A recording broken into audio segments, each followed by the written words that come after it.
Voy a poner la de esta. Bienvenidos a Parashat Toldot. Es difícil traducir la palabra toladá.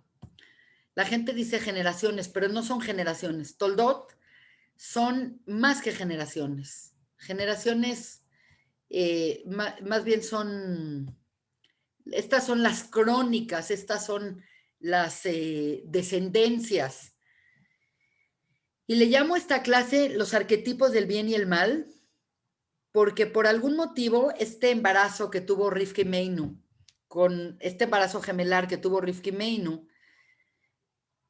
es simbólicamente muy importante porque desde un punto de vista del Pshat, la Torah nos presenta pues simplemente un embarazo gemelar, dos mellizos con diferentes personalidades, temperamentos, caracteres, pero el estudio concienzudo de esta parashá nos lleva a entender no nada más la creación de dos naciones, sino de cómo estas dos fuerzas vienen juntas en la creación.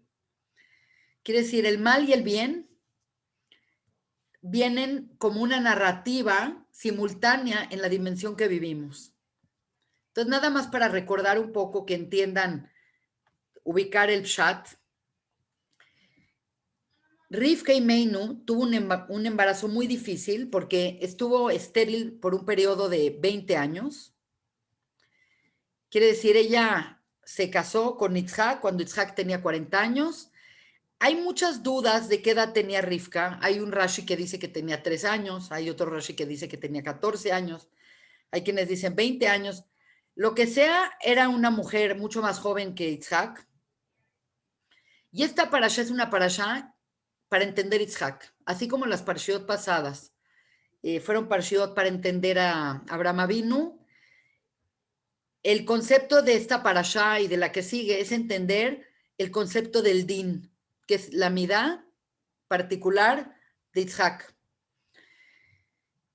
Y pues sabemos que es importante mencionar que, a diferencia del Gesed, el Gesed es una fuerza extrovertida, es una fuerza externa, es una fuerza del deseo de dar. Y a diferencia del Gesed, tenemos la contraparte del Gesed, es el Din. Y curiosamente el Din es lo opuesto. Es el deseo de recibir, es una fuerza pasiva, es una fuerza introspectiva. Por lo tanto, pues estas parshiot nos van a normar muy, muy fuertemente nuestro entendimiento del Gesed y del Din, de Abraham y de Itzhak. Itzhak no fue a buscar a su mujer porque en el momento que Itzhak es llevado a la Kedat Itzhak, al sacrificio de Itzhak, Itzhak fue como separado para la Kedushá. Siempre que alguien separa algo para Kedushá, algo para Dios, ya no puede hacer uso de él como si no fuera para nada. Haz de cuenta, si una persona agarraba un animal y decía, este animal va a ser para un corbán, o agarraba un dinero y decía, este dinero va a ser para este fin de tzedaká, la persona ya no podía echarse para atrás y decir, no, no, no, ya me prefiero comer el carnero o prefiero agarrar ese dinero. Como Itzhak fue llevado a la Kedat Itzhak como un sacrificio y fue otorgado como un sacrificio, aunque no fue llevado a cabo textualmente como otros sacrificios, él ya se considera como si hubiera sido Kadosh, y esto hace que él no puede salir de Eretz Israel nunca más. Por lo tanto, a diferencia de Abraham, que viene de un lado al otro, Itzhak es muy de casa, muy estable, muy pasivo. Quizás esa pasividad es lo que nos hace ver que Itzhak no es de los Abot nadie muy atractivo. Digamos que Jacob es muy atractivo por todo lo que le pasó a Yosef, no se diga, Abraham Avinu no se diga, pero en Itzhak vemos como una pasividad que de pronto nos parece como una falta de inventiva. Pero es muy importante que entendamos que la pasividad es propia del din. El din es, piensen en un juez que está sentado exigiendo y pidiendo, y ahí está juzgando. De esa manera se manifiesta el din. Entonces, le traen a Isaac le traen a Rivka y Meinu, se la trae Eliezer. Eliezer es el sirviente, el apoderado legal de Abraham. Y sabemos que durante 20 años están casados, se aman, tienen relaciones, todo esto lo dice la Torá implícita o explícitamente, y no pueden tener hijos. Y después de 20 años, después de mucho rezar, Dios escucha el pedido de Isaac, el pedido de Rivka, y les otorga un embarazo. En el momento que ella se embaraza, dice, algo está mal. Algo está mal porque me siento pésimo. No, esto no tiene nada que ver con nadie que he visto que se embarace. Tenía una guerra en su interior. Ella tenía un malestar del cual habla el Zohar muchísimo, y es lo que vamos a ver en esta clase. Y ella va a indagar qué está pasando dentro de ella, porque ella vio una incoherencia dentro de su malestar. Vio que de pronto pasaban frente a una casa de idolatría y sentía como una fuerza queriéndose salir a hacer idolatría. De pronto pasaban por un lugar de Kedushá, pasaban por la casa de Abraham y sentía otra fuerza. Entonces dijo, en pocas palabras, debo de tener un hijo esquizofrénico que tiene estas dos tendencias tan fuertes, y sentía como que se le movía el vientre. Entonces fue con Eber. Eber es un descendiente de Shem, y fue a preguntar como escondidas, y fue a preguntar como si fuese un oráculo, y le dijo, dime qué tengo dentro de mí, porque francamente, de haber sabido que me iba a ir tan mal, hubiera preferido la esterilidad y no tener hijos. Y Eber le dice, no tienes ningún problema, lo que tienes es que tienes dos naciones, están en tu vientre, y una nación será contraparte de otra nación. Quiere decir, una nación luchará contra la otra nación, y Eber le dice, el mayor servirá al menor. Entonces ella se queda con una información muy rara, porque pues como que nos cuesta trabajo creer que la persona, que todos los seres humanos tenemos libre albedrío, tuvieran ya desde el embarazo una tendencia tan marcada. Aparentemente hay una tendencia marcada. Lo que entendemos por lo que dice Rashi es que hay una tendencia hacia la idolatría y hay una tendencia hacia la Kedushá. Y en pocas palabras, esto podría derivar a entender que hay una tendencia al sheker, a la mentira, a la separación, y una tendencia al emet, a la verdad. Entonces, estas dos tendencias son tan distintas que hay lucha constantemente. Y ya le predisponen a ella, lo cual es ir en contra un poco del libre albedrío, que sus hijos van a ser enemigos. No se sabe que ella le diga nada a su esposo, quiere decir que se lo quedó para ella. Y cuando llegó el momento de dar a luz, en efecto, habían mellizos en su vientre. Puse esta fotografía, me pareció fantástica. Habían dos mellizos en su vientre. Y nos cuenta el Humash, esto es textualmente, sale del Humash, dice, y el primero salió rojo, rojizo, rojo por todas partes, como un manto peludo. Quiere decir, nació como cubierto de pelo, y lo llamaron Eisaf. La palabra Eisaf significa confeccionado o listo, viene de la palabra asá, ya estaba listo. ¿Por qué? Porque normalmente los bebés nacen en condiciones que requieren de todo tipo de atención, y aparentemente este es un bebé que nació muy desarrollado. Y esto es un dato importante, porque si la Torá nos dice que él salió primero y que nació, etcétera, pues nos están diciendo ya unas características.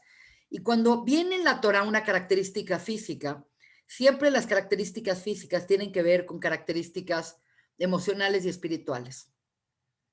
Porque no nada está detached de nada. Somos un continuum que va del físico a lo emocional, de lo emocional a lo espiritual.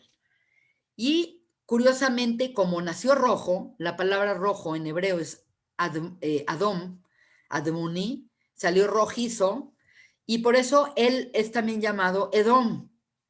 Edom viene de Adom, y también es llamado Seir, que viene de Sear, que significa peludo.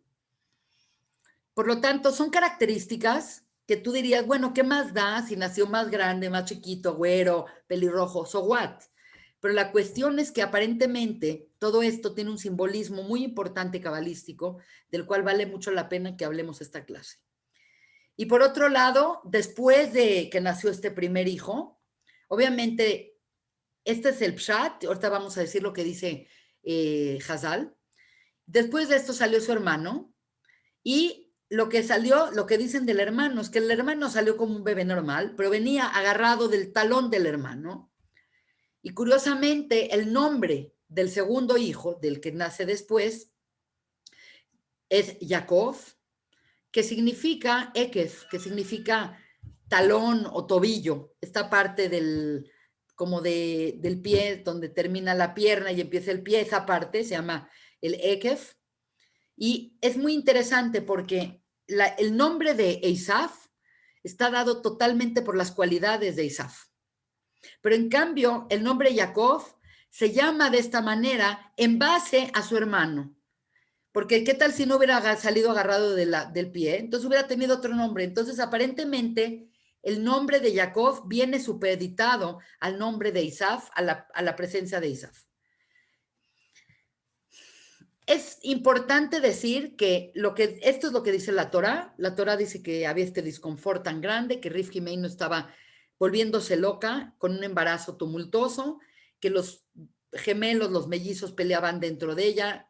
Ella no se quería morir de la desesperación y finalmente cuando nacen, dicen los jajamim que Isaf la desgarra por dentro, destroza su matriz y hace como una fuerza extremosa para poder salir el primero.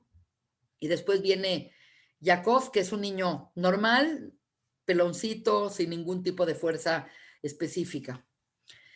Aparentemente sus años de infancia son años muy similares, se crían con papás que son tzadikim, Itzhak es un tzadik, está en la casa también Abraham Avinu.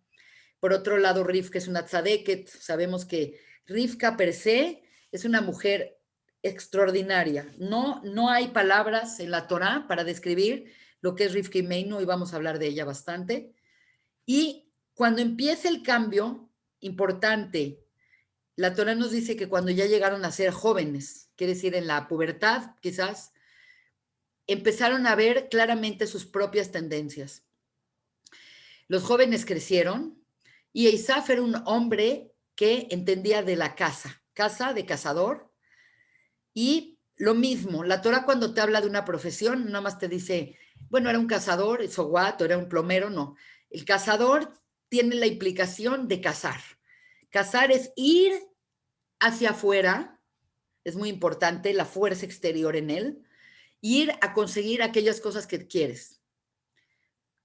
Que es una profesión, pues, la vemos como normal en la antigüedad, pero implica también un tema de valentía, de crueldad, de inteligencia. Los cazadores se tienen muchas veces que esconder hasta que aparece el animal y lo cazan y tienen que tener el tino y la sangre fría porque trabajan con la muerte.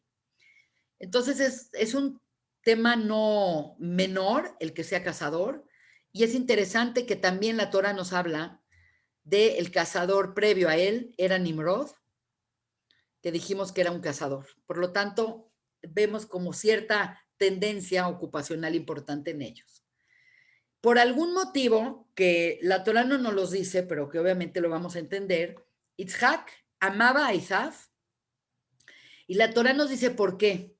Qué raro, porque normalmente pues los papás aman a los hijos, no tienen que decir, te amo porque eres esto, te amo porque eres bonito, te amo porque te amo, eres mi hijo. Y curiosamente, Isaf es amado por un motivo. Y es interesante porque como Itzhak es din, el din exige, el din dice, bueno, te doy esto por este motivo. Quiere decir, el din siempre está viendo el motivo de las cosas. Entonces dice, Itzhak amaba a Isaf porque su casa, lo que cazaba a Isaf, estaba en boca de su padre. Quiere decir, el papá se le antojaba venado, le daban venado. El papá se le antojaba un animal salvaje, no los de corral, y adelante, no había problema. Esto vamos a ver que Rashi y los Jajamim reparan mucho en eso. Y por otro lado, nos dicen de Jacob con una naturaleza completamente distinta. Así como Isaf estaba desarrollado físicamente, estaba desarrollado, le gustaba salir, sabemos que se casó mucho tiempo antes que Jacob y empezó una vida mucho más precoz en exteriores. Vemos que Jacob era un Ishtam, un hombre simple, Yoshev Alim, que se sentaba en las tiendas, en las casas de campaña donde vivían, y lo que significa simplemente es que a uno le gustaba el mundo exterior y al otro le gustaba el mundo interior. A uno le gustaba estar en casa, era casero, estaba en la casa leyendo, haciendo los labores de la casa. Y la Torah nos dice, Rebeca amaba a Jacob y no nos dicen el motivo, simplemente lo amaba como un padre debe de amar a sus hijos sin ningún motivo en particular. Obviamente, pues acá no se trata de que no nos dicen que Rebeca no quería a Isaac y no nos dicen que Isaac no quería a Jacob, simplemente nos hablan de una tendencia de preferencia, que es algo muy importante porque también nosotros tenemos estas cosas. De pronto tienes un hijo que es muy afín a ti y te sientes como mucho más conectado a él, y otro hijo lo puedes querer y muchísimo, pero puede ser que no eres tan afín. Entonces, bueno, cuando tengas que estar con alguien, muchas veces prefieres con el que estás más afín. Esto es muy lógico. Primero que todo, vamos a empezar a comentar qué está pasando acá y qué dice el Zohar al respecto. Entonces dijimos, el tema de que Eisaf nace vigoroso, nace formado, dicen los jajamim, nace con pelo, nace fuerte, nace con dientes. Es una variación genética y nace rojo. Entonces, no son datos que no tengan importancia. Nada más de este tema podría yo darles un shiur muy interesante que tiene Rav Matis Weinberg, pero quiero avanzar hasta llegar a este arquetipo genérico tan importante que tiene la Torah. Lo que nos está diciendo es que el color rojo, en términos generales, todos los colores tienen una vibración, una longitud de onda. Y la longitud de onda del rojo es relacionada a la midata din. Din también es llamado gebura, gura. La palabra gura viene de gibor, que es fuerza, y din, que es juicio. Cuando pensamos en din, en fuerza y en juicio, pensamos necesariamente en algo malo, pero no necesariamente es algo malo. En términos de actividades de la persona es querer recibir, por otro lado es tener mucha disciplina. Una persona que vive en din es una persona muy disciplinada, muy ordenada, que se exige mucho a sí misma, por ejemplo. Que no es una mala cualidad, y esto es muy importante que entendamos, que las midot no son ni buenas ni malas, son midot, y lo bueno y lo malo es el balance que existe en ellas. Por lo tanto, el color rojo, no nada más lo dice Rashi, no nada más lo dice el Zohar, es un tema muy importante el tema de los colores con las midot. El rojo es el color del din. De esto habla mucho el Ramak, Rav Moshe Cordovero, que tiene un libro que se llama El Pardes Rimonim, que habla de las midot en base a colores, en base a notas, en base a mucha información complementaria que puede ser muy interesante. Y es rojo porque también implica el rojo de la sangre. Entonces, el Eil es rojo y nace hecho. Quiere decir, el nacer hecho implica que requiere de menos cuidados maternos que el otro hermano. Porque cuando nace un bebito, como sabemos, lo tienes que atender full time. Lo tienes que atender cada instante, le tienes que dar de comer y eruptar y cambiar y otra vez y otra vez y otra vez. En el momento que te describen a Isaf como un hombrecito que ya se levantaba, que ya podía comer, que ya tenía dientes, entonces te das cuenta que Rivka pasó mucho menos tiempo con él que con Jacob. Que esto es un tema muy importante porque la persona entre más le dedicas tiempo a algo, es al que más quieres. Y en cambio, lo que nos está indicando el color rojo, el que estuviera tan independiente, algo que es parte del din, es el deseo de ser independiente, de no depender de nadie. Y por lo tanto, como Itzhak, él era Din, porque es el Av del Din, tenía un apego, tenía una identificación muy fuerte por el hijo, que también era Din. Por eso nos dicen que era rojo. Ahora, el hecho de que sea un cazador es un tema importante porque luego los jajamim, la Torah no habla mal de Isaf. Algo que le aprendí al rabino Sachs en esta parashá, que me acuerdo que lo he dado muchas veces, de leer el Humash, tú ves a Isaf como una persona con una inclinación al mundo físico, con un amor por las cosas materiales, con una mente concreta, como tanta gente que tiene la mente, simplemente creen en lo que ven, aspiran a cosas materiales. Su éxito es tener muchas mujeres o tener mucho dinero. Simplemente es lo que se llama una mente materialista. Y en cambio, vemos que Jacob tiene un deseo y una mirada más profunda hacia el mundo espiritual, hacia el mundo intelectual, hacia el mundo abstracto. Por lo tanto, por el Humash, tú no podrías intuir o pensar que Isaf es malo y Jacob es bueno. Simplemente es como cuando tienes hijos que uno es bueno para las ciencias y otro es bueno para la música, o uno es bueno para hacer dinero y el otro es bueno para estar en la universidad o el comercio. Entonces, no vemos por el Humash algo malo en Isaf, pero los Jajamim despotrican contra Isaf y dicen que es el mal y explican que es el materialismo puro y que es la falsedad y es la idolatría. Entonces hay que ir entendiendo cómo ellos van llegando a esas conclusiones. Entonces el Midrash Tanjuma, cuando dice que Isaf era un cazador, nos dice que realmente cazaba con su boca, quiere decir engañaba. Y como engañaba, le preguntaba al papá sobre cosas que sabía que al papá le iban a impresionar. Y engañaba al papá haciéndose parecer que le importaban las cosas espirituales cuando francamente no le importaban. Entonces es curioso porque venía con el papá Isaf y le decía, padre, ¿cómo se diezma la sal? Sabemos que nosotros del producto, del dinero que ganamos, del producto de la tierra, tenemos que dar un diezmo. El diezmo es 10% de nuestra utilidad. Y lo más interesante de todo es que venía y decía, ¿cómo se diezma la sal? Tú dices, bueno, qué pregunta tan rara, qué específica. Puedo entender cómo se diezma el dinero, cómo se diezma el trigo, cómo se diezman los productos de la tierra, pero ¿quién pregunta cómo se diezma la sal?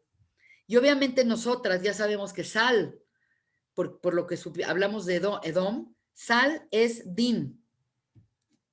Entonces, la pregunta era tan delicada y tan específica que decía Itzhak, wow, este cuate está avanzadísimo, porque no preguntaba de algo general, preguntaba de algo tan raro. También preguntaba cómo se diezma la paja. La paja, ¿sabes qué es lo que tiran en los establos? Que no vale nada, ¿no? Entonces, él se impresionaba tanto por el detalle, Itzhak, que no había palabras de Itzhak hacia el hijo. Decía, wow, él quiere saber los detalles más importantes de la halajá. Y ese es un problema que hay en el din. El problema del din es que cuando una persona vive en din o está muy enfocada en din, está enfocada en detalles.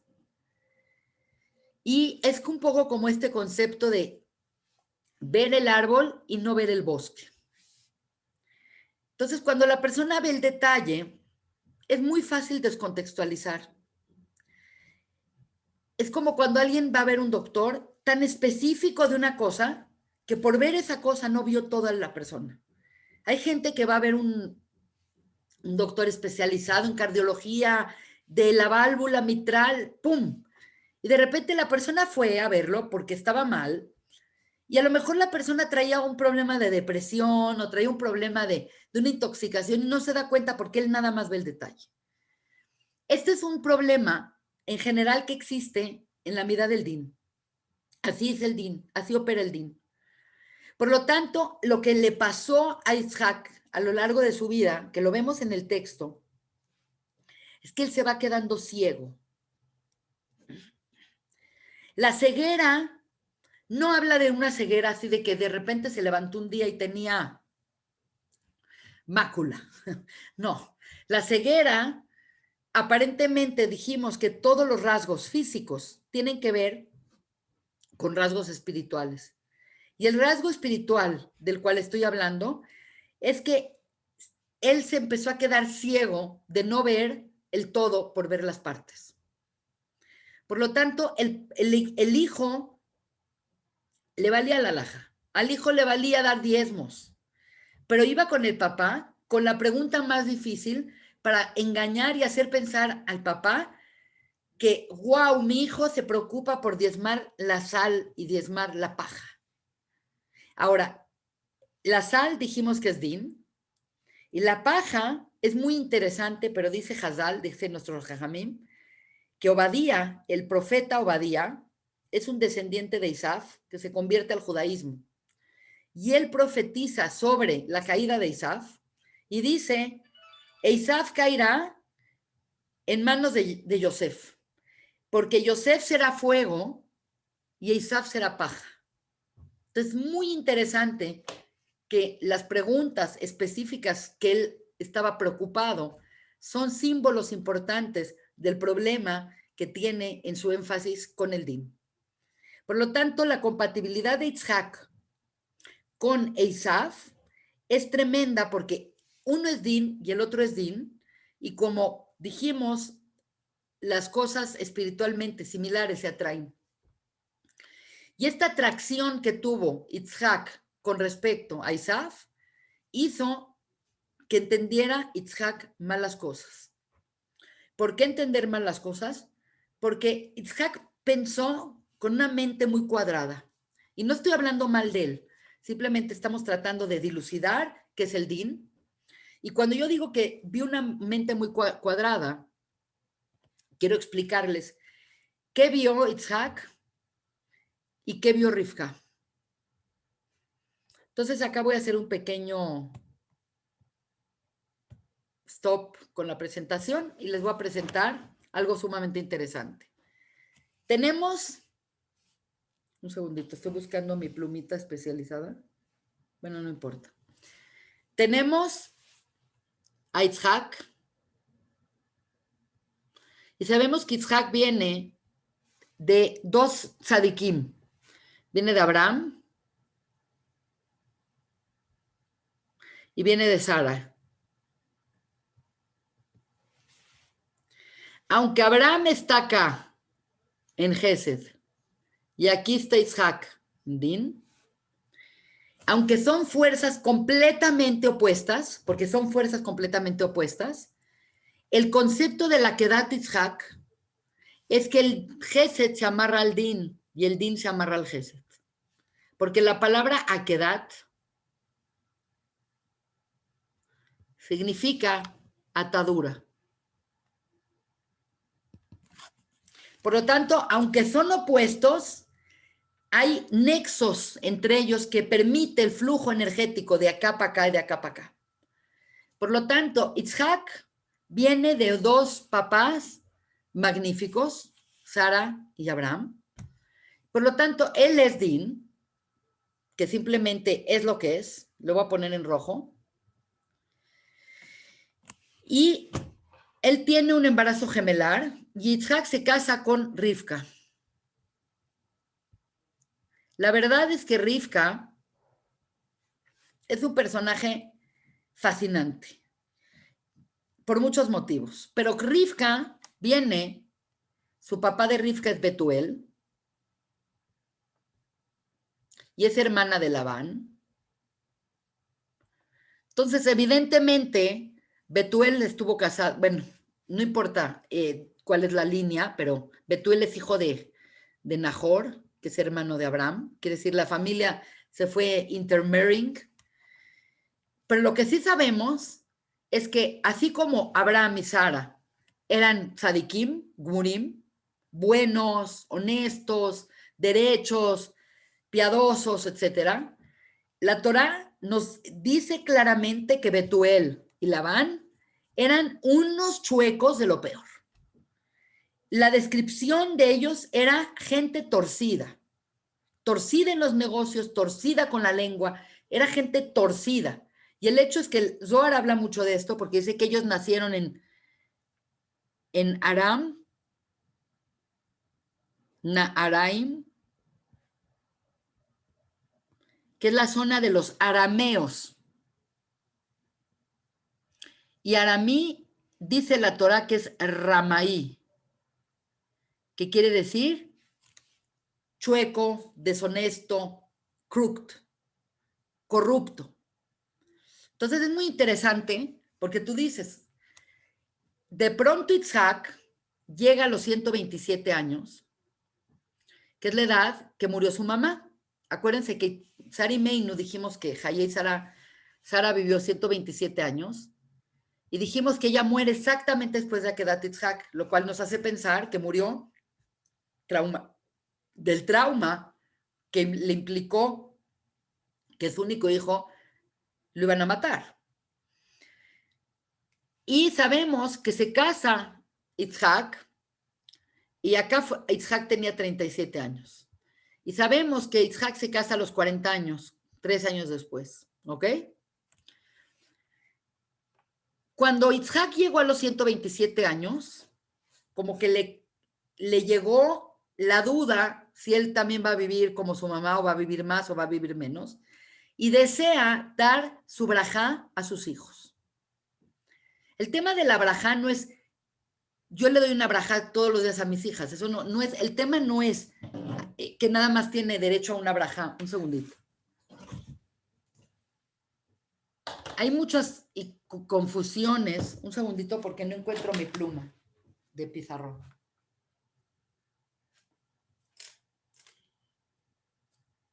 ¿Quién sabe? Bueno, no importa. Qué raro. Perdón. La gente dice, bueno, ¿qué tanto que le hubiera dado una braja a cada uno de sus hijos? ¿Por qué tiene que dividir sus brajot?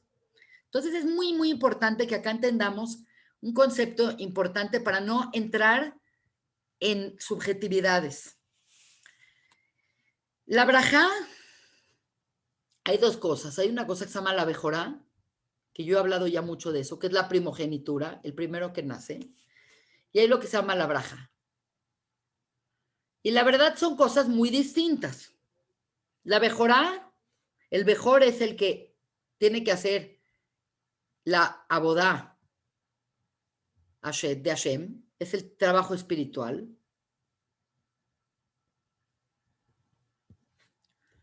Y por otro lado, la brajá, hay dos brajot. Hay una brajá para el mundo físico y hay una brajá para el mundo espiritual. Vean, y esto les va a llevar a entender muy bien la mente de los Abot. Itzhak, piensen en una persona de mente más cuadrada, en el sentido que es Din. El Din es muy estructurada. Entonces, es increíble, pero dicen así. Itzhak dijo, evidentemente tengo un hijo fuerte,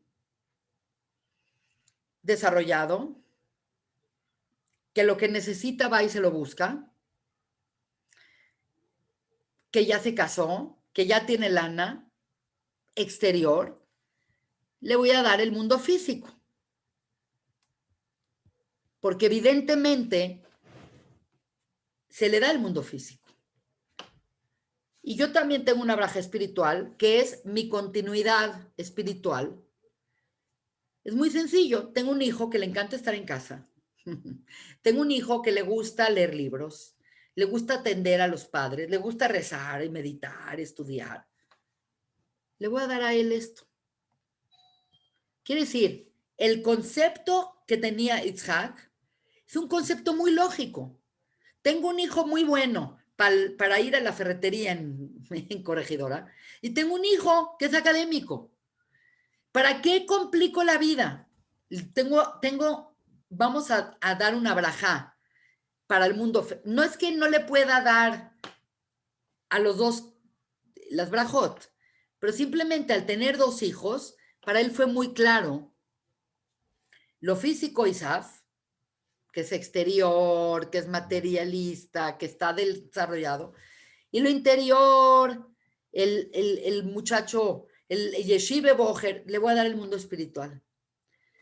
Entonces aquí viene lo que le pasó, lo que pasó realmente. Lo que pasó realmente es que Rivka, como venía de no tzadikim, venía de gente chueca y de gente mal pensada y de gente que ya tenían mucha experiencia haciendo tranzas.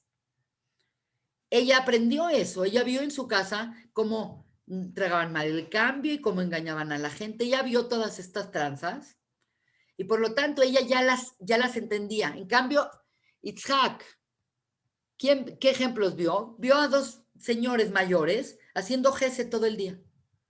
Y en cambio Rivka vio a su papá Betuel haciendo tranzas todo el día. Por lo tanto, Itzhak tenía una mente lineal, una mente así. A este le doy el mundo material, a este le doy el mundo espiritual. Y en eso se entera Rivka que Itzhak se prepara para bendecir del mundo físico a su hijo Isaf. Y por lo tanto dice, Hazbe Shalom, que mi pobre Jacob no tenga una parte en este mundo físico. ¿Por qué? Porque vivimos en una realidad llamada Malhut. Y la realidad de Malhut es una realidad tremenda, porque acá tienes que comer, tienes que dormir, tienes que tener seguro de bupa, tienes que tener todo resuelto, porque es parte de tu naturaleza, es vivir en un mundo físico. No puedes nada más vivir con lo espiritual.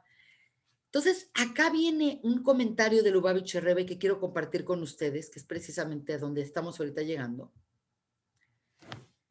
Y el Lubavitch Rebbe dice una cosa fascinante. Dice, la realidad es que está muy raro. ¿Por qué? Se me hizo tan grande esto, no sé ni cómo hacerlo. Está muy raro de por qué eran enemigos si ambos estaban completamente en diferentes deseos de cosas.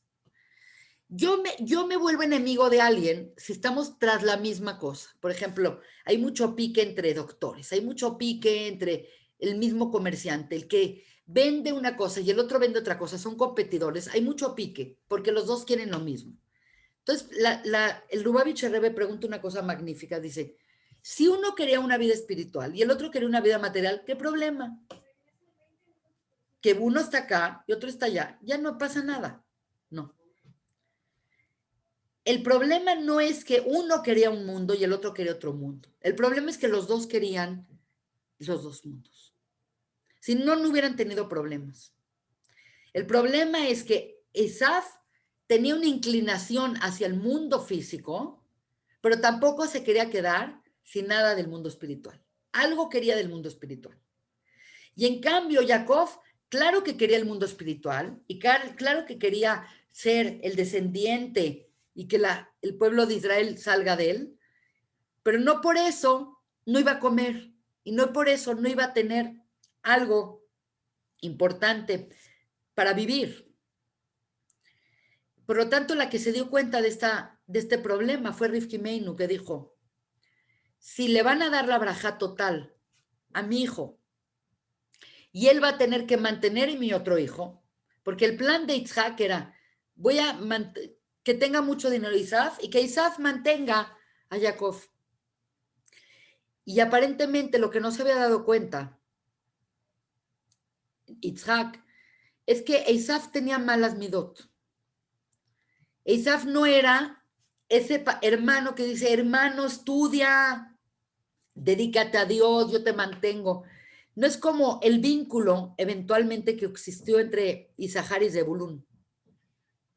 Sabemos que Isahar y Zebulún, Isahar era un estudioso de la Torá, Zebulún era un comerciante, y por lo tanto era perfecto, uno estudiaba, otro trabajaba, y uno mantenía al otro, como un poco en familias donde dicen, tú vete a la yeshiva, tienes muy buena cabeza, yo voy a trabajar, y yo tengo de tu mérito y tú tienes de mi fruto de mi trabajo. El problema es que no vio Isaac, y es lo que dice la Torah que era ciego. No vio lo que estaba atrás en su patio. No vio al hombre que se casó con 2 mujeres cananitas que eran idólatras. No vio que iba y cazaba con crueldad. No vio que era un viejero, que era un mujeriego, que era un cuate muy ambicioso, que era un cuate agresivo, que era un cuate impulsivo. Es lo que no vio. Y en cambio Rivka, como venía de una familia no tan perfecta, sabía perfectamente de qué pie cojeaba cada persona. Por lo tanto, es un comentario muy, muy precioso. Y obviamente, pues esto tiene un derivado mucho más profundo de lo que estamos hablando, que es el derivado de que realmente este conflicto que hay en esta parashá, Toldot, entre Isaac y Jacob, se trata como una metáfora. ¿Y cuál es esta metáfora? Es el establecimiento de un sistema espiritual que impera en Malhut. Quiere decir, cada Olam, cada mundo, impera otras reglas y otros sistemas, porque entre más cerca estamos de Hashem, entre más cerca estamos de la luz, tenemos menos libre albedrío. En cambio, el estado en el que estamos, como estamos en la posición más baja de la creación, la parte más oculta de la creación, que es Olama Malhut, Olama Asiá, en el mundo de Malhut, en el mundo de Asiá, la realidad y el sistema espiritual que impera es un sistema donde está partido exactamente, en proporción igual, el bien y el mal. Entonces, cuando alguien te dice acá, no, este mundo es puro mal, lo también, porque también hay bien. Pero cuando una persona te dice, no hay mal, todo está bien, tampoco tiene razón.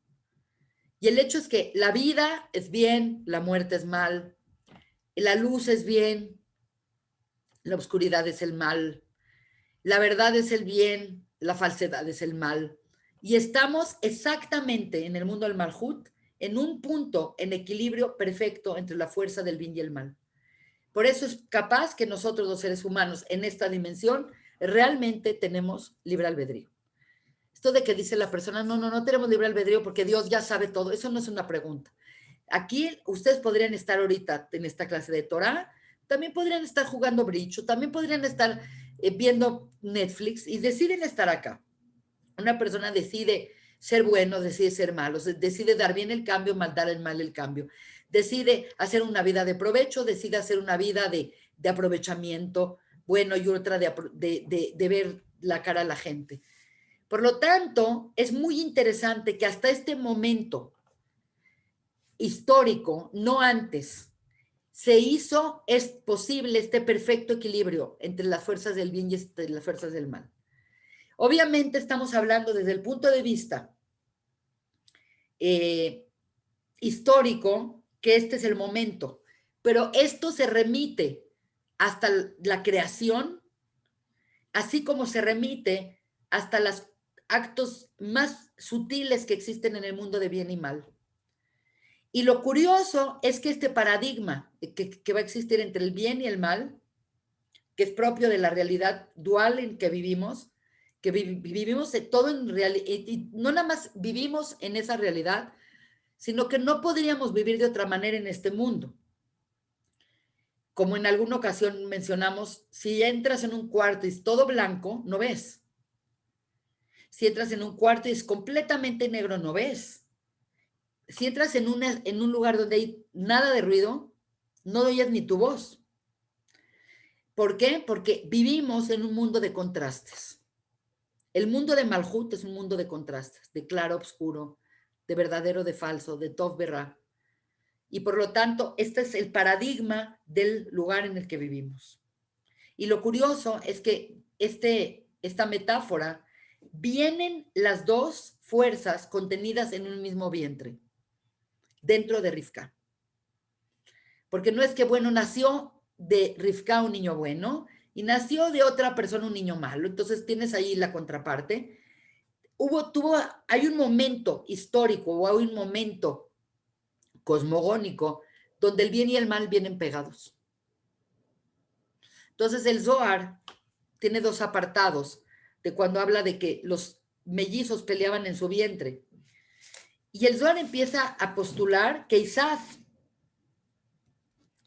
es el que monta sobre la Nahash Akadmoni, sobre la serpiente, y que es Samael, y que es del dominio del Sitra de Ahra, que es el lado oscuro. Y por otro lado, Jacob es el que se pega a la Kedushá y es el que está del lado iluminado.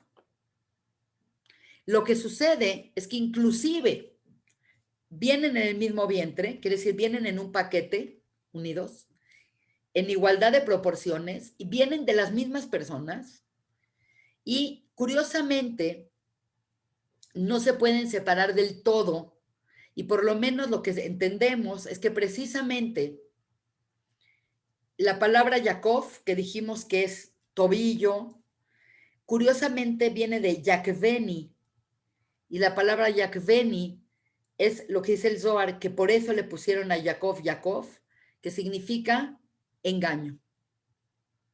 Por lo tanto, lo que vamos a ver en la vida de Jacob muchas veces es que él tiene que saber engañar, porque como el hermano es del otro lado, si fuese tan opuesto a él que no supiera los modos de él, inmediatamente acabaría Jacob muerto por él.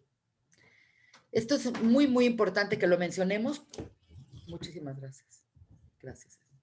Esto es muy importante que lo mencionemos, porque lo que estamos acá entendiendo es que nos da cabida a una de las preguntas más importantes que tiene el pensamiento judío, la filosofía y la teología, que es, ¿por qué Dios, que es bueno? ¿Por qué Dios, que es luz? ¿Por qué Dios, que es verdad, permite la creación del Yetzer Hará, del mal, y que exista el mal en la creación? Y la realidad es que esta es de las preguntas más serias y más ardientes y más importantes que podemos hacer. Y la pregunta es la siguiente: ¿cómo un Dios bueno, cómo un Dios que quiere compartir su creación, cómo un Dios luminoso, cómo un Dios verdadero puede haber creado el mal y permitir que el mal exista en nuestra realidad? Casi todas las personas que tienen problemas de fe, casi todas las personas que tienen atorado el tema de la religión y son supuestamente ateas, etcétera, etcétera, todas han tenido que cuestionarse y esta pregunta y deciden dejar a Dios de lado con tal de no imaginar que Dios puede permitir que existe el mal. Y como lo dice la Kabbalah, no nada más permite que exista el mal, Dios creó el mal. Entonces estamos ante una de las preguntas más centrales de toda la filosofía humana, que es, ¿por qué Dios creó el mal en primera instancia? Entonces obviamente tenemos que decir que no puede haber existencia si no existiera el mal. La existencia misma está anclada a crear algo distinto de lo que era Dios. Siempre acá tengo que hacer este tipo de gráfica o de graficarlo, de expresarlo, aunque suene un poco como un poco epicoides.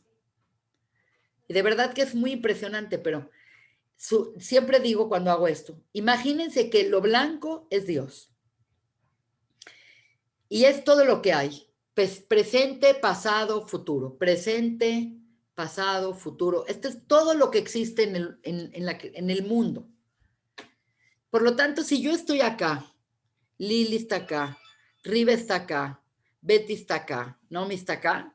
Estamos contenidos dentro de Dios. Por lo tanto, toda la teoría de cómo Dios creó es que Dios tuvo que hacer un tipo de útero, un tipo de vacuola, en donde su luz quedó replegada y creó un espacio vacío. Dios sigue estando en todo lo que rodea este espacio. La creación de este espacio vacío es la teoría del Tzimtzum. La palabra Tzimtzum significa ocultar o replegar. ¿Qué ocultó Dios? Su luz. Creó un espacio para ocultar su luz, porque la luz de Dios lo contenía todo. Entonces creó un espacio vacío para que pueda existir algo diferente que Dios. Entonces, si aquí es Hashem Echad, Dios es uno, Dios es bueno, Dios es eterno y Dios es verdad, por definición, la creación de algo que no sea Dios implica la creación, si acá es uno, aquí es dos. Si es bueno, tiene que crear el mal. Si es eterno, tiene que crear un fin. Y si es verdadero, tiene que crear la falsedad. ¿Se entiende? El hecho es que Dios tiene unas cualidades, pero si Dios crearía un universo donde haya puro bien, pura eternidad, pura verdad, sería Él mismo. Y no puede crear nada diferente a Él a menos que lo cree diferente de sus cualidades. Obviamente, no es que este espacio nada más hay mal, vacío, fin y falsedad, porque no existiría. Por lo tanto, cuando creó este espacio, después metió un rayo, metió un rayo, y el rayo contiene todas sus cualidades, la unidad, la bondad, la eternidad, la verdad. Y por lo tanto, se acomodó en la cascada de la creación las cualidades de su ausencia y las cualidades de su presencia. Y cada vez estas cualidades se van a ir acentuando más en la caída energética de la creación. Por lo tanto, en este espacio llamado Halal, Dios mete un rayo y primero el rayo llega a Tzilut, después llega a Briá, después llega a Yetzirah y después llega a Malhut o a Sirah. Entonces lo que va a suceder es que este rayo, cuando llega a esta dimensión, es la dimensión que más mal hay y más bien hay. Entonces se vuelve completamente una dualidad. Por lo tanto, la creación del mal es muy buena, en teoría. ¿Por qué es muy buena? Porque gracias a la creación del mal puede haber creación y puede haber libre albedrío. Si yo voy a un lugar y todo lo que hago está bien, no tengo libre albedrío. Tiene que haber bien o tiene que haber mal. Lo que pasa es que Dios no quería que viviéramos acá en esta relación. Dios hubiera querido que viviéramos en la realidad edénica de Olam Yetzirah, en donde el mal y el bien no estaban tan en contraposición. Había mucho más bien que mal. Pero cuando llegó el hombre a esta dimensión de Malhut o hacia, el bien se polarizó y el mal se polarizó de tal manera que están completamente metidos uno con el otro. Y ese es el mundo que vivimos. Entonces, esto que estamos hablando del embarazo gemelar es una metáfora de cómo Dios creó la posibilidad de un mundo con el bien y con el mal simultáneamente. Entonces vamos a seguir con la presentación y vamos a llegar a cosas muy interesantes que dice el Zohar. La primera cosa que debo de explicar es que nosotros no nos podríamos imaginar un mundo distinto de lo que es el mundo. Un segundito. Nos costaría mucho trabajo creer que existe un mundo distinto porque no conocemos nada distinto. Por lo tanto, cuando oímos la palabra Yetzer Tov y Yetzer Hara, pensamos que uno es bien y uno es mal, pero la realidad es que no es así. Porque cuando Dios creó al Yetzer Tov, dijo Tov. Y cuando creó al Yetzer Hara, dijo Tov Meod. Tov, bien superlativo. Le dio más calificación al mal que al bien, Dios. ¿Por qué?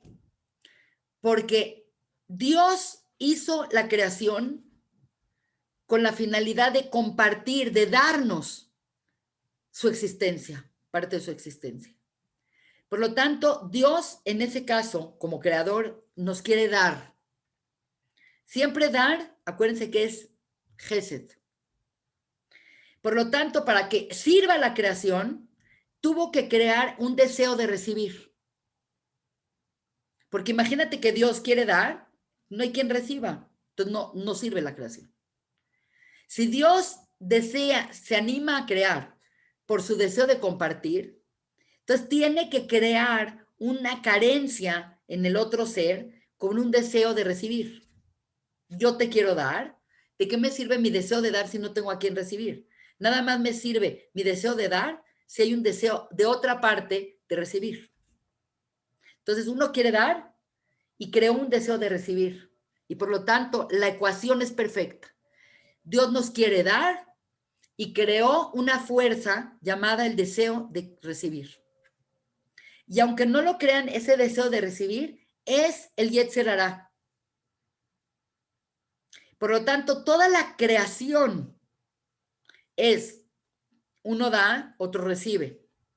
Entonces, ¿cuál es el problema en la creación? ¿Dónde está el mal en la creación? ¿Qué salió mal en la creación?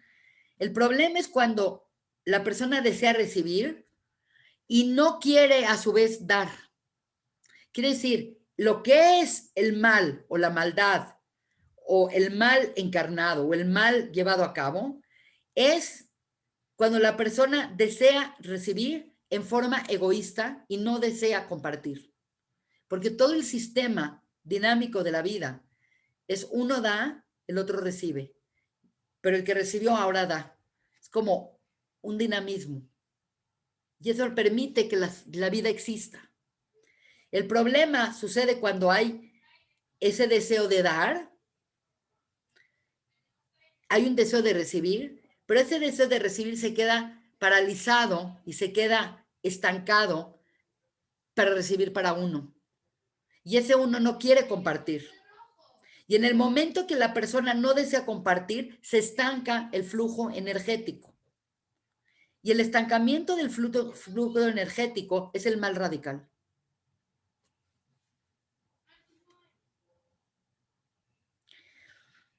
Espero que se haya entendido eso. Entonces dijimos, el mal o el Yetzer Hara es el deseo de recibir. Y cuando Dios lo creó, dijo Tov Meod, porque sirve para la función que Dios creó, porque Dios desea dar. Entonces, imagínate, una persona dice, deseo ganar mucho dinero para compartir mi dinero y mantener a muchísima gente y ayudar. Y de repente se voltea y nadie necesita su dinero y no hay a quién darle. Sería terrible. Entonces, la carencia del otro sirve la función del que desea dar, porque el que no tiene desea recibir. Y ese es el Yetzer Hara. Y es curioso, pero el Yetzer Hara, gracias al Yetzer Hara, en nuestra realidad tenemos la posibilidad de reproducirnos, la realidad de ahorrar, de salir a trabajar, de ser creativos.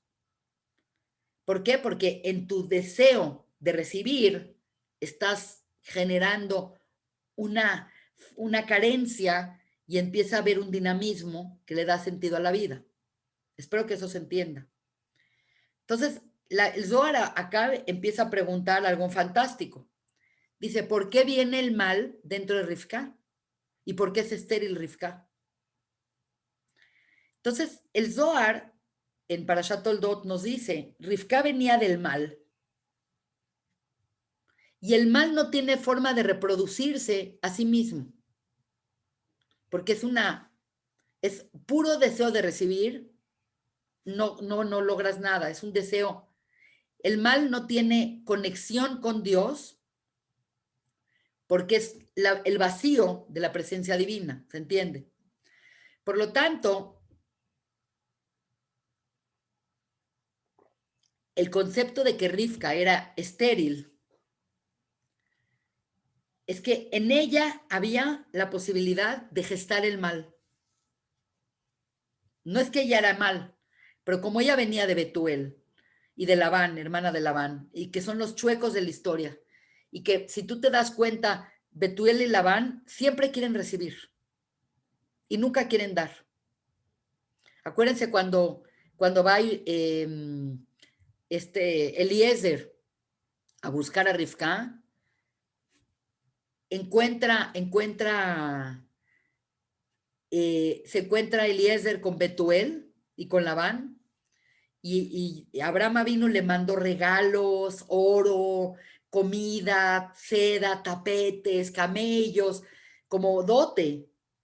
Y obviamente, pues ellos se deslumbran por esto y se vuelven locos, porque ellos lo único que desean es recibir.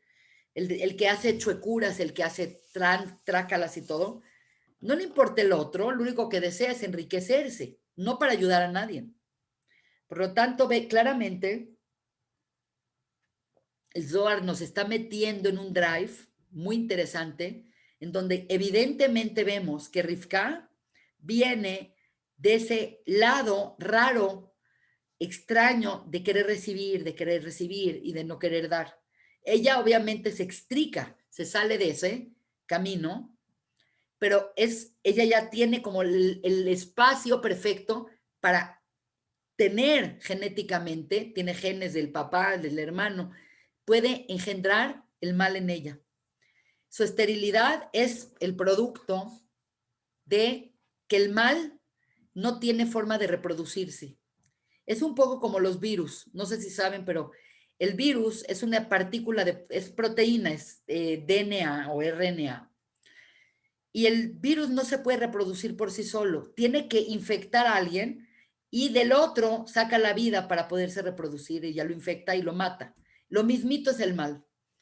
La encarnación del mal son los viruses, de verdad impresionante. Entonces ella es estéril porque tiene dentro de ella ese vacío y es necesario rezar 20 años que rezó Isaac hasta que se embaraza. Pero curiosamente, cuando ya se embaraza, entonces crea ese espacio perfecto del Malhut. Ese espacio perfecto del Malhut en Kabbalah se llama Bet Nun, que significa 52, y el número 52 es un acomodo del nombre de Hashem, que es la permisibilidad de que exista simultáneamente el bien con el mal. Por eso estamos en un mundo donde pues puedes ver cosas muy lindas y música y gente muy amorosa, y también puedes ver a gente que te asalta en la calle, o gente que se muere de hambre, o gente que es injusta, o que es infiel, o que es mala, o que es homicida. Hay de todo en esta vida. Y como dice el Zohar, Betuel es de Padam Aram, que es el Ramaí, que es el engañador y que dicen que es el tipo como la serpiente. Ahora, la serpiente tiene una función. Cuando nosotros vemos el relato del jardín, la serpiente no hizo nada por sí sola. Dios mandó a la serpiente a tentar al hombre. Dios creó al Yetzer Hará. Creó al Yetzer Hará para que el hombre tuviera esta posibilidad de ir a un lado o de ir al otro lado. Entonces, es muy interesante entender que el mal no es algo que se le va a Dios de las manos. Dios crea el mal y lo pone como una disyuntiva para el hombre. Y acá viene algo muy interesante. Muy poca gente sabe lo que significa la palabra Rivka, pero la palabra Rivka significa el instrumento de labranza que se llama el yugo, que hace posible que dos animales jalen y vayan arando el camino. Esto es muy importante que lo sepan, porque la palabra Rivka significa yugo. No estamos muy versadas, pero normalmente cuando tienes un campo, que estás arando un campo, va acá la persona, agarrando un aparato, y este aparato está a su vez agarrado de dos animales. No sirve de un solo animal, siempre tiene que haber dos animales, y el que vaya jalando un animal para un lado y otro animal para el otro lado es lo que hace posible que el campo se vaya arando. Este aparato, que acá lo voy a poner en color, no sé, azul, este aparato se llama Rivka. Vean qué interesante. Rivka es quien contiene dentro de ella a dos animales o dos fuerzas o dos naciones que una jala para un lado y la otra jala para el otro lado. Pero no es que jala una, si jala una y no jala la otra, tampoco sirve. Tienen que jalar simultáneamente. El hecho de que tenga por un lado a Jacob y por otro lado tenga a Isaf, es lo que va a hacer posible que se vaya arando el camino, que se vaya haciendo la historia.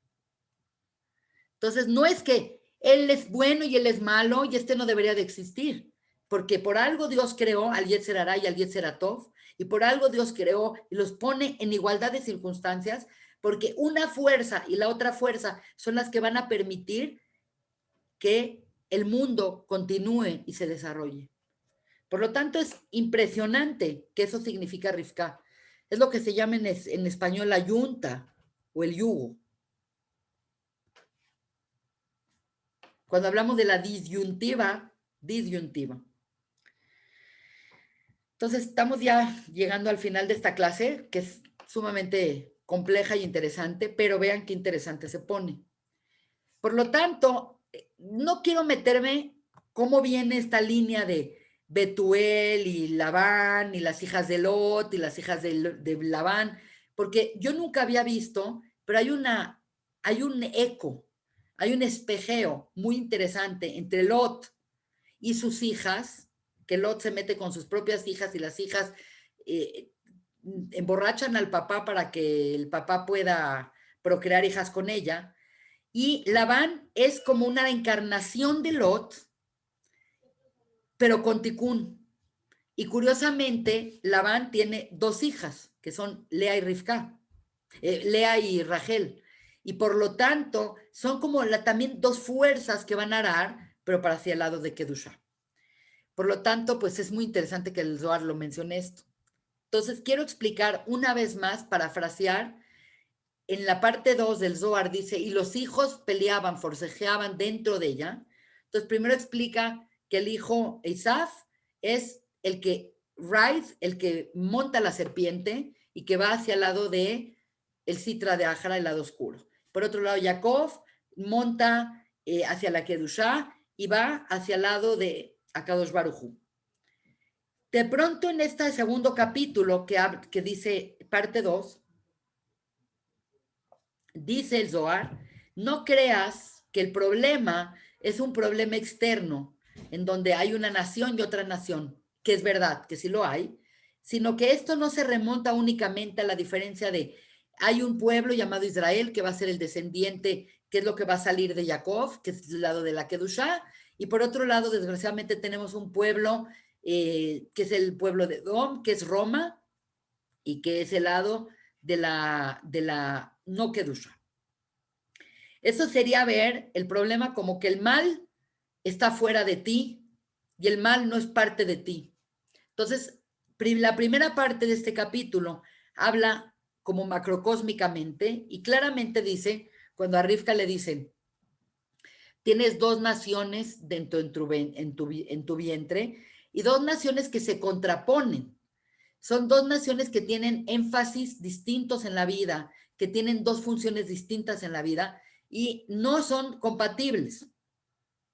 Por eso es que hemos tenido tantos problemas, particularmente de todas las culturas, con Roma y con Occidente. Si tú ves los judíos en otras partes, pues no la pasaron bien, pero hubo de todo. Pero en cambio, en los países donde estuvo el Roma y Occidente, y después lo que se convirtió toda esa región europea, etcétera, etcétera, fue casi un milagro que los Yehudim hayamos podido sobrevivir en manos de ellos, porque realmente hay un dicho que dice, Isaf odia a Jacob, porque le quitó la brajá, porque lo engañó, por esto, por el otro. Pero el punto es que eso es a nivel externo. No podemos decir, sería ridículo decir, que los Yehudim somos los buenos y los otros son los malos, porque también allá hay buenos y también acá hay malos. Quiere decir, es totalmente contraproducente echar el problema hacia afuera y el Zohar nos dice, ahora vean para adentro. Por lo tanto, ¿qué es para adentro? La lucha por la supremacía de los órganos del cuerpo. ¿Qué es el grande? El grande es Eisaf, el grande rojo. El grande es el hígado. El hígado es keved. La palabra keved en ibrit es hígado y viene de kavod, pesado. También respeto, le da respeto al que pesa, ¿no? Keved es pesado y el hígado es el órgano más grande del cuerpo. En cambio, ¿quién es el chico? El chico es, obviamente, Jacob, que es el Ef, que es el corazón. Por lo tanto, cuando dice Eber, le dice, tienes dos naciones en tu vientre, y el grande servirá al chico, significa que la función del hígado, no nada más orgánicamente es verdad, sino la función espiritual, es que el hígado tiene que servir al corazón. Y esto es muy importante que nos quede claro, porque si nosotros analizamos nuestras emociones, nuestras funciones, tienen órganos que funcionan en base a diferentes partes de nuestro cuerpo y de nuestra alma. Entonces, básicamente, la persona normal, ya no hablar de la superpersona o la superconciencia, tiene un alma tripartita. Tiene nefesh, tiene ruach y tiene neshama.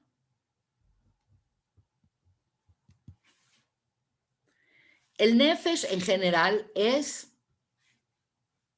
el alma animal, el alma vital, el alma instintiva. La impulsividad, el egoísmo.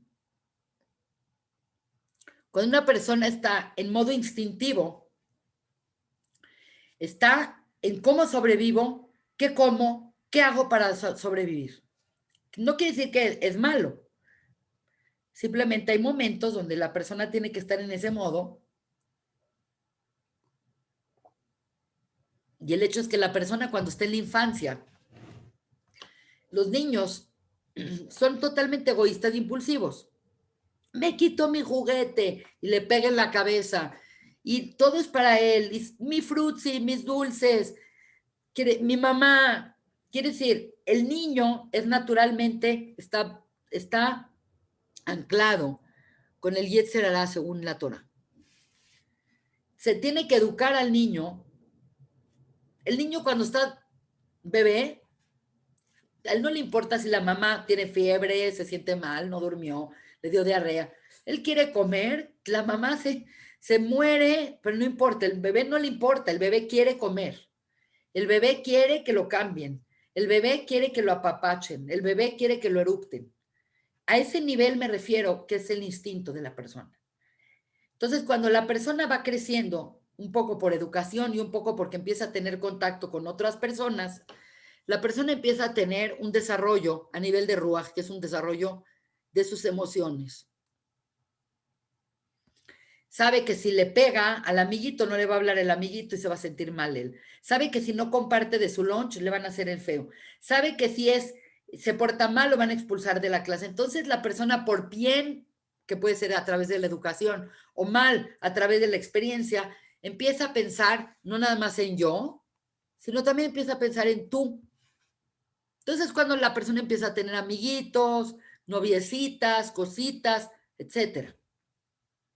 Y por último, la persona cuando logra tener una conciencia más elevada, desarrolla su neshama en donde estás yo, estás tú, está él y está él, está Shem. Entonces la persona va desarrollando una conciencia y se va despegando de su egoísmo.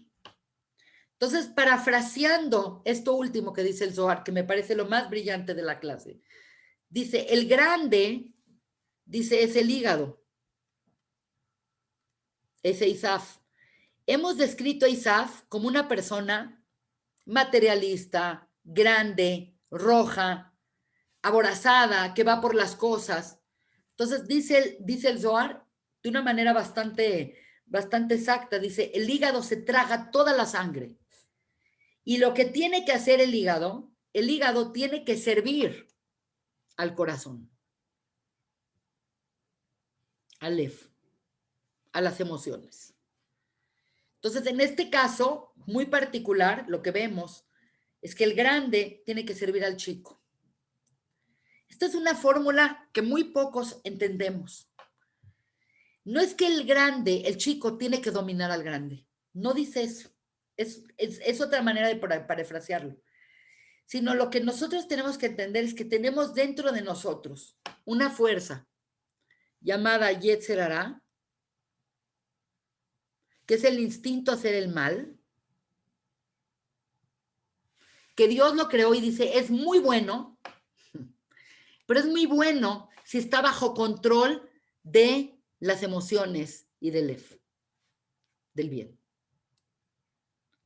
Entonces, en el judaísmo no hay este concepto de negar al mal. La primera cosa importante en una psicoterapia es reconocer que tienes un problema o que tienes un yetzer hara o que tienes una tendencia. Y no es decir, no hay nada, no la tengo. Hay muchas religiones que es tanto su deseo de suprimir el mal que entonces la persona no se casa, no tiene sexo, es un pecado comer, es un pecado tener familia, todo es un pecado. En el momento que entras en una religión donde todas las funciones instintivas son malas, las están negando. Pero el judaísmo no dice eso.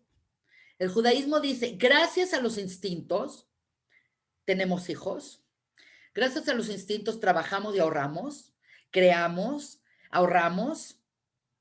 Quiere decir, es una fuerza muy importante porque es la fuerza que le da el spice a la vida. Es la fuerza que te da esa sensación de, me falta algo, entonces tengo que trabajar, tengo que buscar un amor, tengo que tener hijos. Esa fuerza es terrible si se desencadena, entonces la persona nunca está satisfecha, la persona siempre va a querer más, la persona nunca va a estar contento con lo que tiene, pero es una fuerza que bajo dominio es una magnífica fuerza. La ambición, el deseo de tener más, el deseo de crear. Por lo tanto, vean qué impresionante dice, el grande debe de servir al chico, pero no dice el grande debe de desaparecer. El grande son los instintos, y es el yetzer hara, es el deseo egoísta de tener, el aborazamiento de tener sexo, el aborazamiento de tener una vida ambiciosa. Dice, perfecto, no tiene nada malo tener eso mientras lo tengas bajo control. ¿Control de quién? Del corazón. Y eventualmente tiene que estar en control del mojín. El mojín es del cerebro. Entonces la persona primero debe de controlar sus instintos, después debe de controlar sus emociones y finalmente ser una persona que controla su pensamiento y lo dirige de manera correcta. Entonces, es fantástica esta parasha. Entonces, obviamente, lo que se acaba diciendo, parafraseando, es que Jacob debe de dominar a Isaf y la fuerza de Isaf debe de ser usada por Jacob para seguir en el mundo. No es de casualidad que venían en el mismo vientre y no es de casualidad que son, desde el punto de vista histórico, como la yunta dijimos, que tienes un animal acá y un animal acá, tienes acá Israel como un precursor histórico y de este lado tienes acá a Roma y Occidente, que es Edom y es Jacob. Y acá está Rivka, jalando a las dos animales y juntos los dos animales van labrando y van haciendo la historia. Por lo tanto, el problema es que si jala uno mucho, y hay algo muy interesante que no lo dije en otra clase, pero sí se los voy a decir porque me acordé en este momento. Hay una mitzvah de la Torá que dice que no puedes sembrar con una res, un toro y un burro simultáneamente. Entonces la gente dice, ¿por qué? Porque la res es mucho más fuerte y jala más que el burro. Y entonces desbalancea la cuestión. Y curiosamente el Zohar dice, esta mitzvah tiene que ver con las diferentes fuerzas entre Din y Gesed. ¿Ok? Entonces es muy importante que nosotros vamos a ir metiendo más mitzvot en el tema de estas dos fuerzas. Entonces las fuerzas de Abraham, de Jacob y las fuerzas de Edom son dos fuerzas que se contraponen, son dos fuerzas opuestas, pero juntas van jalando a la humanidad. Y si nosotros realmente queremos ver este mundo, cómo ha sido el desarrollo de este mundo en los últimos 2000 años o los últimos 3000 años, es Israel con su monoteísmo, con sus exigencias morales, etcétera, etcétera, y ha sido Occidente con su desarrollo tecnológico y su desarrollo de carreteras y su desarrollo de caminos y de baños y desarrollo cultural y los museos y las bibliotecas y las capillas sixtinas y todo lo que esto implica. Quiere decir, realmente son dos fuerzas que están jalando y que son opuestas y que se están muchas veces en descontrol y en yuxtaposición, están con dificultad en una con la otra, pero las dos van jalando. La última cosa que quería contarles y que me parece muy importante es que acaba diciendo las fuerzas, y la próxima clase, si quieren, podemos empezar con esto. La fuerza de Isaf es la fuerza del Tou, y la fuerza de Jacob es la fuerza del Tikkun. Cuando ustedes ven este mundo todo tiende hacia el Tou. Tou es la entropía. Nos hacemos más grandes. Las cosas, el té me lo trajeron ardiendo, ahora ya está frío. El celular se oxida. La pluma se le acaba la tinta. Las personas nos envejecemos. Ese es el camino de entropía. Y por otro lado hay una fuerza que va en contra de la entropía, que a pesar de que cada minuto se te muere una célula, se genera otra. Cada minuto algo que está muriendo, se caen las hojas de los árboles. Cuando llega la primavera, salen otra vez las hojas de los árboles. Está en vida. Está en un dinamismo. Eso es el Tikkun, que va en contra de esta fuerza. Pero el punto es que nosotros vemos a cada una de estas y cada una de estas por sí solas no logran la vida. La vida es la mezcla correcta y perfecta entre el Tou y el Tikkun. Y lo que es más, la parte más creativa del hombre es lo que se llama el borde del caos, que es el borde del Tou. Quiere decir, la parte estable cuando todo está bien, no hay mucho cambio. La parte cuando está terrible, tampoco.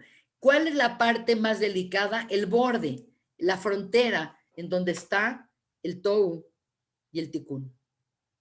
Esta es la teoría del borde del caos, que es muy interesante. Y si ustedes quieren, la clase que entra, podemos empezar con eso como parteaguas de la siguiente clase, que vamos a seguir hablando de esta relación compleja que existe entre estos dos hermanos.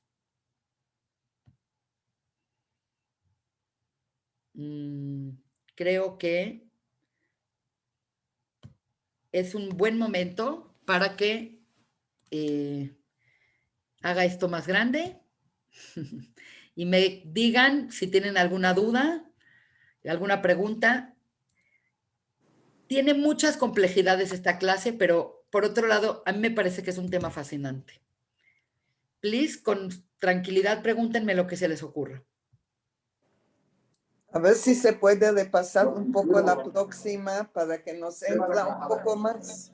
Está bien, está bien. Lo importante realmente no es saber todos los detalles, simplemente saber que estos dos arquetipos, que son Jacob y que son Esav, no nada más son los arquetipos hacia afuera, sino también son los arquetipos hacia nosotros. Anet. Ahorita les voy a decir. Pareciera, no debemos nunca de pensar que el mal está afuera de nosotros. Obviamente, sí hay gente que es francamente negativa o mala. Por ejemplo, la gente idólatra, la gente mala, se definen como ese lado. Pero no, el concepto de esto no es trabajar el mal como lo que está afuera y yo soy bien lo que está dentro, porque nosotros, en el momento que el hombre comió del Etzadat, Tovera, el mal y el bien se volvieron íntimos. Y al volverse íntimos, hay mucha confusión, no sabemos qué es bien, no sabemos exactamente qué es mal. Hay una lucha muy constante, muy frenética entre estas dos fuerzas simultáneamente. Por lo tanto, más que ver, Isaf es el malo, Jacob es el bueno, los Yehudim somos los buenos, los otros son los malos, es un error pensar así. Más bien hay que entender esto en el contexto de decir, dentro de mí tengo un Yetzer Hará, que Dios lo creó y que es bueno mientras esté bajo control. En cambio, otras culturas dicen el Yetzer Hará es algo espantoso que tenemos que suprimir. Entonces, tienes las culturas donde hay celibato, o culturas donde comer es un pecado. Entonces, en el judaísmo es comer kasher, separar carne y leche. Quiere decir, con regulación para que esté en control el Yetzer Hará. Cuando el Yetzer Hará le das rienda suelta, se vuelve un loco. Entonces al Yetzer Hará hay que traerlo bien apretado, porque si lo tienes apretado, no se te desborda y lo puedes utilizar porque es una fuerza impresionante de expresión, de creación y de todo. Entonces lo tenemos que tener bajo control, siempre bien manejadito y siempre bien controladito. Mas no debemos decir no hay Yetzer Hará. Entonces, cuando piensas que no hay Yetzer Hará, es cuando peor te puede atacar. Entonces, siempre el Yetzer Atov tiene que controlar al Yetzer Hará para el propósito correcto. Entonces, es un tema mucho más de un trabajo interno. ¿Alguna duda más? Obviamente grabé la clase. Perdón, Anet.